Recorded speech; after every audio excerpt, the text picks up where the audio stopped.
belajar pun sudah, sekarang memasak pula. Tapi sebelum tu ada bahan yang saya lupa nak beli.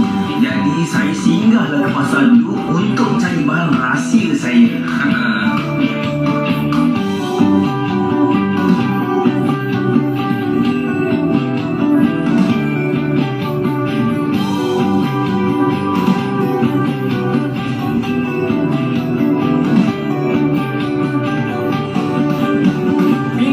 Belajar pangsuh manok kampung tadi dengan Prof. Rusia, saya terfikir-fikir apa olahan yang saya nak buat. Mestilah kena ada olahan, tak bolehlah sama kan, kena ada sedikit sentuhan moden. Jadi saya fikir apa yang boleh memudahkan dan rasanya lebih kurang. Jadi saya buat ikan rohu ala pangsuh, tapi tak menggunakan buluh lah, saya menggunakan teknik moden. Kejap lagi saya tunjuk macam mana kan. Cara-caranya sangat mudah. Kita kena hiris saja bahan-bahan, lepas tu kita perasakan dengan ikan tu, kita balut dia. Sekarang jom kita buat. Yang pertama, saya ada bawang merah besar ni, bawang merah besar ni saya hiris saja. Sekarang ni saya akan hiriskan bawang putih dalam 2 ulas macam tu. Hiriskan, letak ke tepi. Serai ni saya tak hiris halus-halus, saya hanya ketukkan saja ataupun bagi dia punya rasa keluar dan juga aroma dia. Jadi saya buang yang hujung ni, saya tekan, saya potong yang separuh ni supaya tak habis. Ketukkan dia, letakkan di tepi. Saya ada bunga katan. Bunga katan ni kita hiris lah, kita hiris nipis-nipis, letakkan di tepi. Dan sedikit halia ni mengikut kepada berapa banyaklah yang kita gunakan. Kita hiris tebal-tebal, tak perlu nipis sangat lah, sebab halia ni saya nak bagi dia aroma sama macam dengan serai juga. Saya ada cili padi untuk kita naikkan rasa pedas tu kan dalam rasa saya punya ikan ni. Yang untuk kali ni saya potong bahagian tengah saja, biar dia macam ni kan. Jadi bila dia masak tu, dia akan keluarkan rasa pedas tu dengan cepat, sebab biji di tengah itu ada terkeluar kan. Jadi dia boleh, orang kata rasa pedas tu dia sebati dengan ikan sekali. Jadi inilah dia, kita nak balutlah ikan ni macam tadi, pakai buluh kan. Macam saya model sedikit lah, saya pakai aluminium foil. Sangat mudah. Caranya kena pakai dua lapis lah, supaya dia tak bocor kan. Kalau pakai satu lapis kan, bocor sudah. Jadi bahan-bahan dia ni kita letakkan je di atas ni dulu. Sangat mudah. Masuk ke atas ni.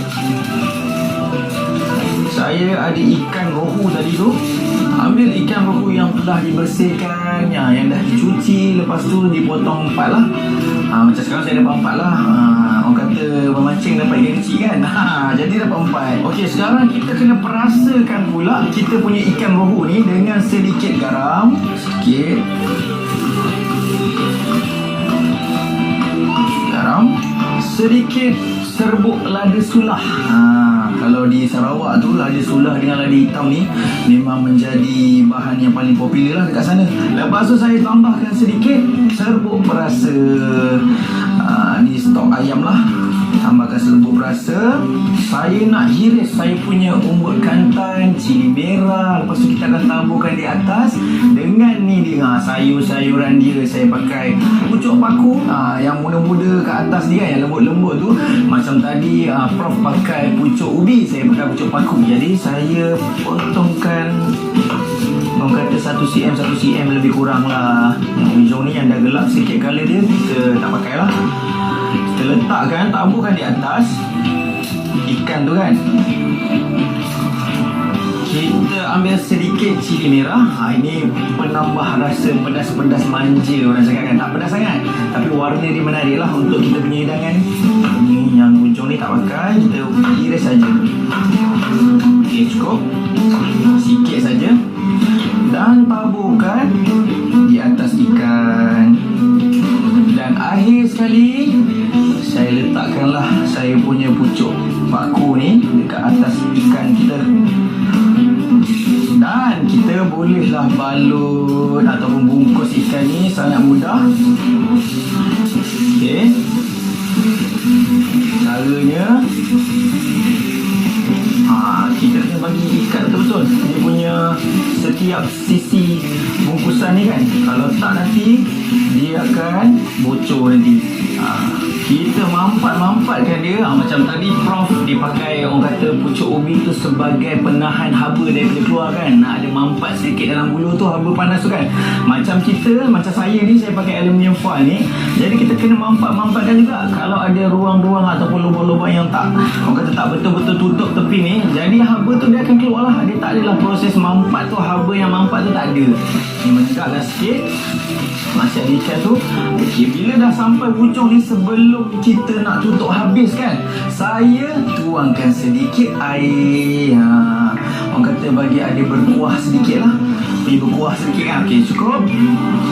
Barulah kita tutup sepenuhnya. Tutup dia betul. Dah cukup mampat saya punya bahan-bahan ni ataupun saya punya ikan yang dekat dalam ni. Betul-betul tutup dengan mampatnya menggunakan aluminium foil. Macam tadi ikan saya taklah berapa tebal, jadi saya hanya memerlukan 20 minit ke 25 minit lebih kurang macam tu lah. Kita panaskan di atas pan sampailah dia beruap-uap macam tu kan. Kita boleh rasalah agak-agak macam tu. Dah boleh kita hidangkan. Jadi caranya sangat mudah. Saya hidupkan dululah saya punya api dan juga panaskan pan pembakar saya ni. Dah panas-panas sedikit tu, kita letakkan di atas.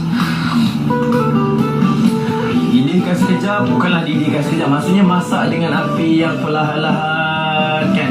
Tak perlu terbalikkan. Kita bayangkan macam periuk lah. Bila dia masak, uap dia naik atas, dia bertutup, jadi uap dia akan turun balik. Haba tu akan turun balik dan masakkan ikan tu dengan sekata. Kejap lagi saya tunjuklah hasilnya macam mana dah siap masak.